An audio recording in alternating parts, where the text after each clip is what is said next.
নমস্কার বন্ধুরা, তোমরা সবাই কেমন আছো? আশা করি সবাই ভালো আছো। আমার চ্যানেলে তোমাদের সবাইকে স্বাগত জানাই।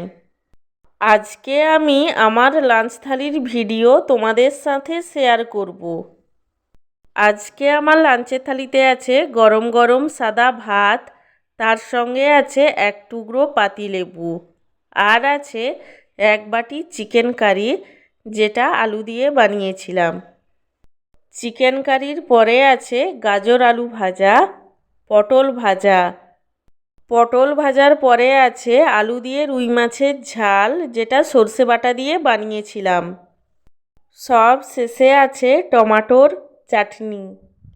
আমার আজকের এই সিম্পল লাঞ্চ থালির ভিডিওটি তোমাদের কেমন লাগলো সেটা কমেন্ট করে জানিও।